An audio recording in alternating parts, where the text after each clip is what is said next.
Hello everybody, my name is Stylianos Karatzas from University of Patras, and today I will present you an approach developed with Professor Athanasios Hasiakos about how building information modeling can be used as a cost control tool for critical chain construction project management. First, I would like to say a few words about the concept of critical chain.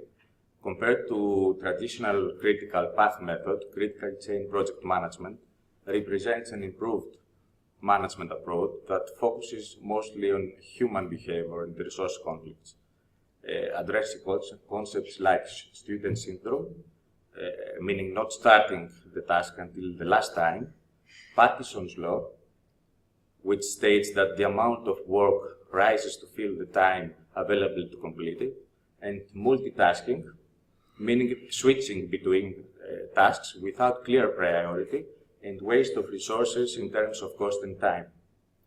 With traditional project management, 30% of lost time and resources are typically consumed by those techniques. Critical chain seeks to reduce or even eliminate these behaviors by removing the safety time from tasks and using buffers and buffer management to assess the performance of a project. Although critical chain seems easy to understand, it is challenging to implement it because it requires a new way of thinking about planning and managing projects, as well as alters in the mindset and culture of the entire project organization. This is the main reason that, according to the statistics, only 1/3 of the implementation attempts are successful. In addition, specifically in construction industry, much of the projects of work is outsourced to subcontractors who are hired for a certain period of time to perform specific tasks according to the contract. In this sense, it is not logical to expect some subcontractors to voluntarily reduce the duration of the task that they have to perform in order to align with the critical chain provision. There are certain barriers in the successful implementation of critical chain, which may be the lack of knowledge by subcontractors regarding the critical chain positive outcomes, strong inertia in human behavior, and lack of commitment on behalf of subcontractors.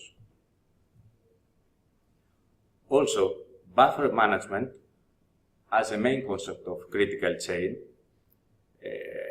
it identifies when corrective actions are necessary, but it fails to provide more explicit guidelines concerning to which activities or combination of activities to focus and to what extent in order to effectively shorten the project completion time at a minimum cost. In addition, while construction projects are highly sensitive to variations on schedule and cost, critical chain basically ignores cost management and focuses mostly on time management by using buffer management control system. On the other hand, building information modeling, being a methodology that enables enhanced and flexible management of construction project data within a virtual environment, could be exploited as a platform for the introduction of innovative project control methodologies into the construction management practices, as critical chain project management is. In this specific work, the dimensions of BIM taken in consideration are 3D BIM to support architectural design, 4D BIM, which links each element of the 3D to activities in a schedule and allows the simulation and visualization of the construction process, and 5D BIM, which enhances class detection, provides more accurate takeoffs and analysis alternative project implementation scenarios, allowing for the selection of the most effective one in reducing construction costs. In this figure, we can see the proposed framework. The main concept of the framework is based on buffer management methodology to apply 5D BIM cost management practices, for developing a recovery component, cost component, which can then be allocated to actions necessary to assist some contractor decisions in aligning the execution of critical activities with the global CCPM schedule.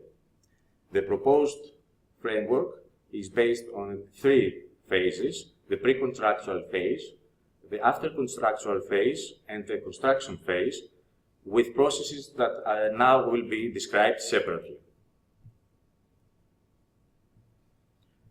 First of all, in the pre-constructual phase, the work breakdown structure is developed for the project and used as a scheduling and budgeting instrument for the bidding process.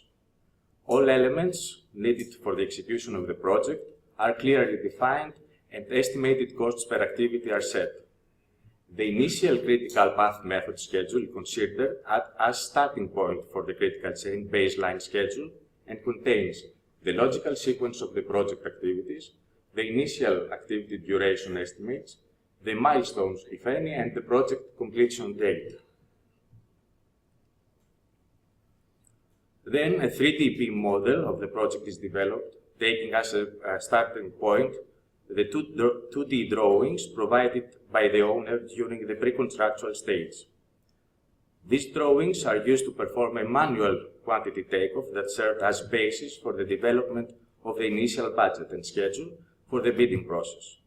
The previous model then is upgraded to 5D BIM environment, and each construction activity is assigned with a unique task ID which is linked with components in BIM, as it is shown in this figure.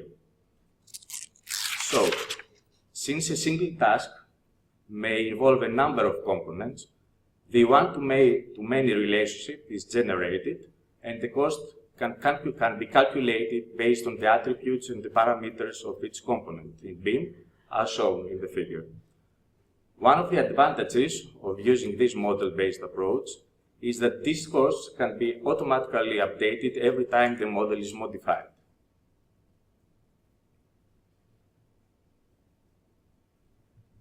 So, considering that cost reduction is one of the most important benefits of BIM, validated by a number of case studies, a general contractor can expect that by using BIM, several alternatives for the execution of an activity can be modeled in order to select the one that provides a balanced and efficient resource use and reduced cost of executions.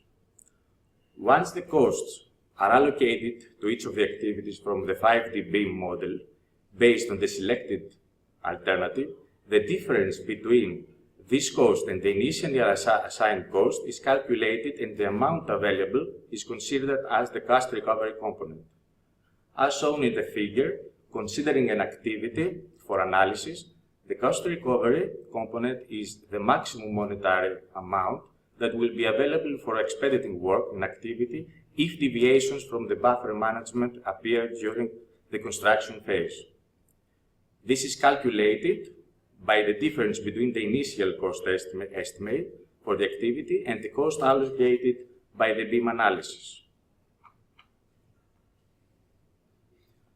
Based on the concept of critical chain and focusing on critical activities, the cost recovery component should be directed to activities identified as critical for the timely execution of the project, including activities that precede and might hold back the execution of critical activities.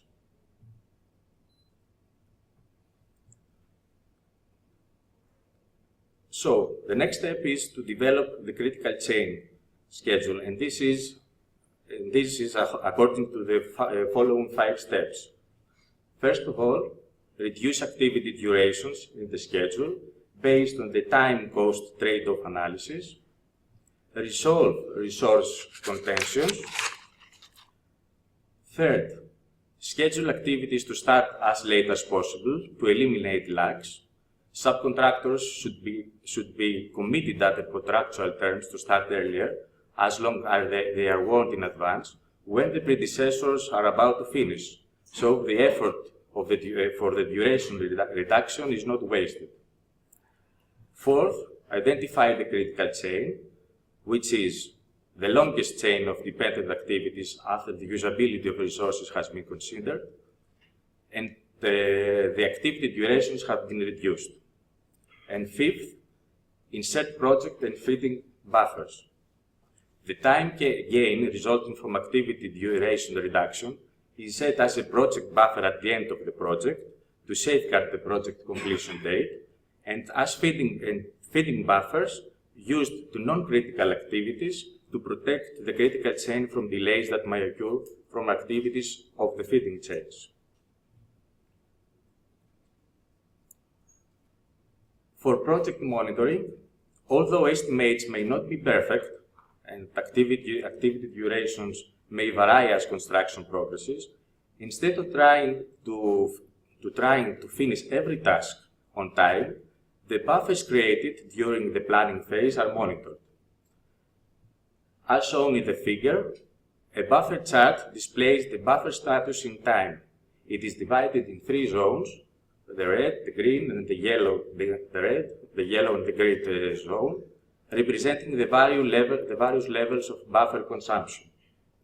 The actual placement and slope of the threshold times, which distinguish between buffer zones, depends on how the buffer is considered according to the specific project characteristics.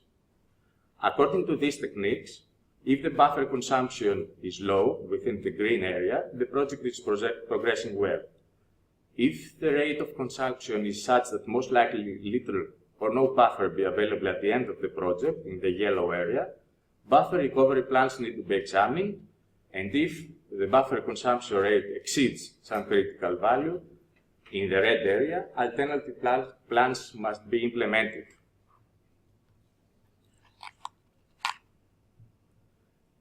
The main contractor, based on buffer consumption monitoring, can accelerate activities presenting higher buffer burn rate by providing incentive to subcontractors.